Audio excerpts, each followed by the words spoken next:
Good morning, everyone. Today we will present the market view between AUD and Euro. We analyze the exchange rate based on economic indicators including inflation rate, commodity price, and economic growth rate.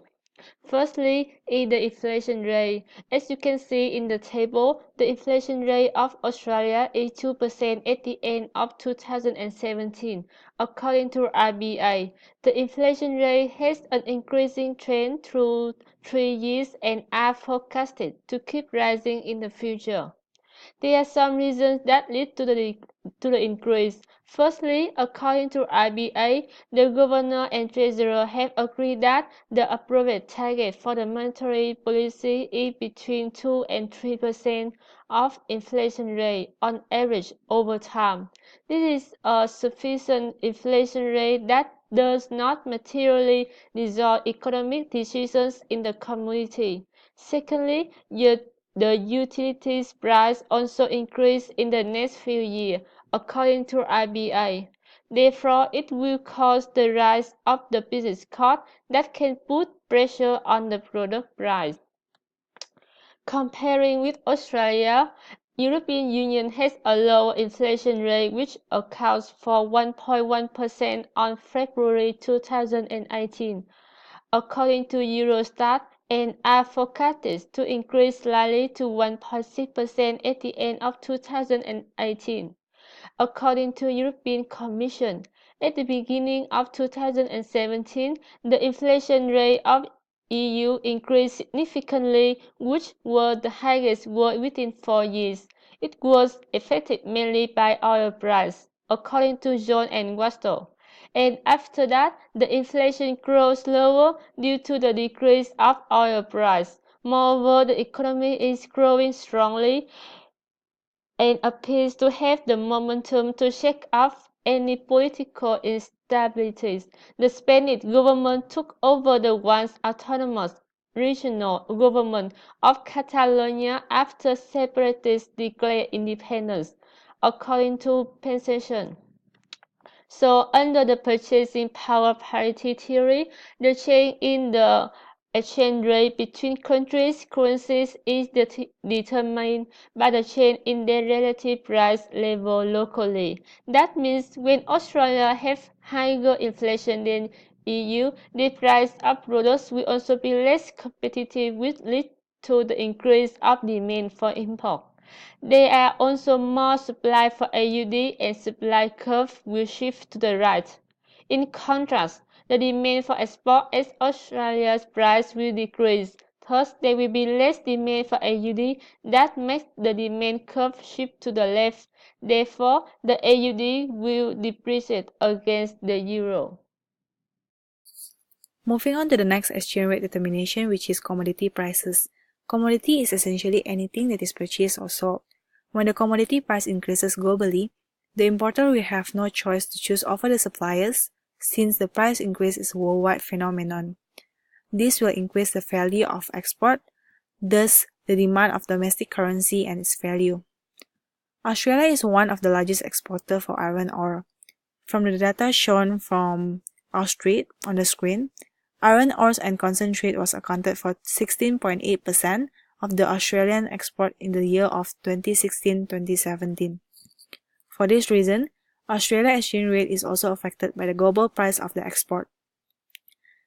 Unfortunately, Australia government expects the decrease in overall commodity price, mainly because rising global supply and moderating demand from top importer, which is China, as its steel sector shrinks. There are increase in the number of supply due to discovery and extraction of new sources in both developing and developed countries. Reagan 2008 also stated that Rio Tinto, BHP, and Fortescue Metals Group aim to add about 170 million tons of new capacity over the next several years in Australia. Nonetheless, China reduces its demand as a result of China economic regulation. The China President Xi Jinping has set fighting pollution as one of the country's key tasks to 2020. As the price commodity is decreasing, the AUD is predicted to depreciate.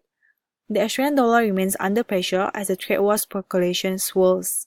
SCAT 2018 states that The US regulation to impose a new tariff of 25% on steel and 10% of aluminum import has a potential for a global trade war.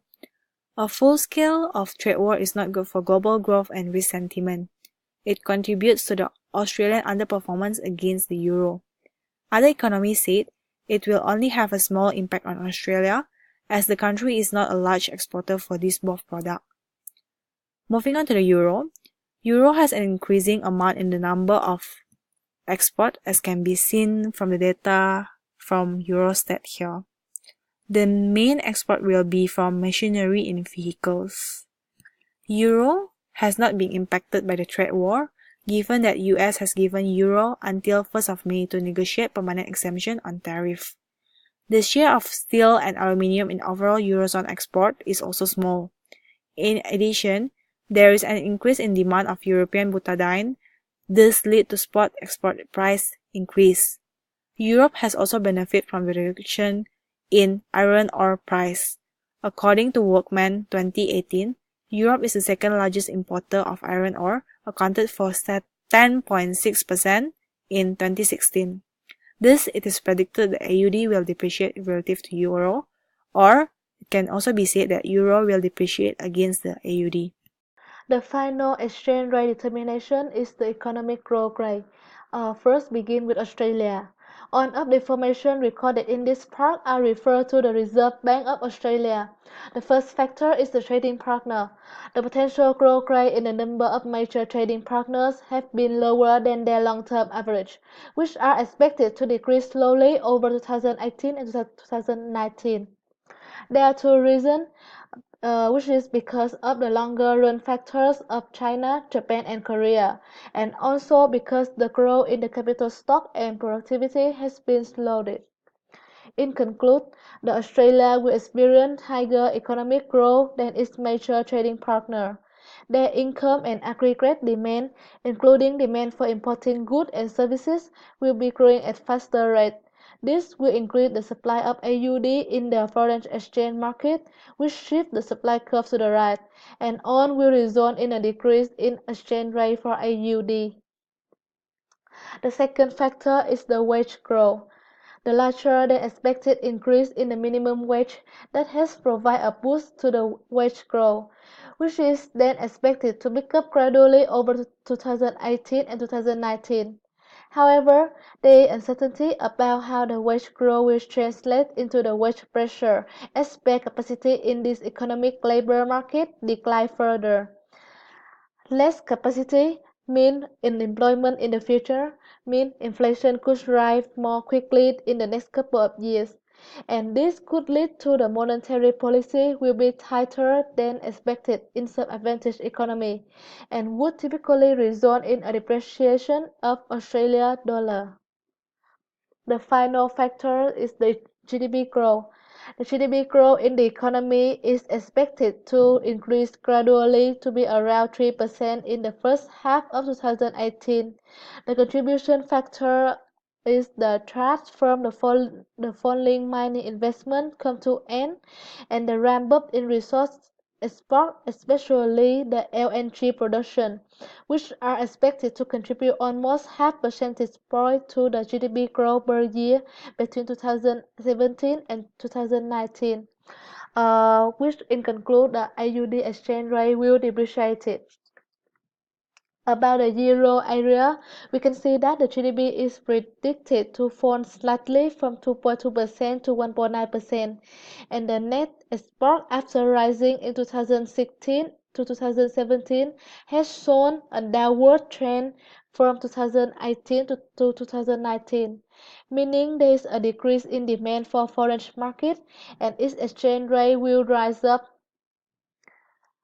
And about we can see in the investment graph, the investment is picking up, meaning the euro company will increase their capital inflow and then there will be an increase in demand for euro. So the euro exchange rate will be appreciated. And we can see in the inflation graph, the inflation is below the target, so the euro exchange rate is appreciated. In conclude, based on the three economic indicators we analyze, which are inflation rate, commodity price and economic growth, we can conclude that in the next 6 months, the Australian dollar will be depreciated against the euro. Here's our reference list. Thank you so much for listening.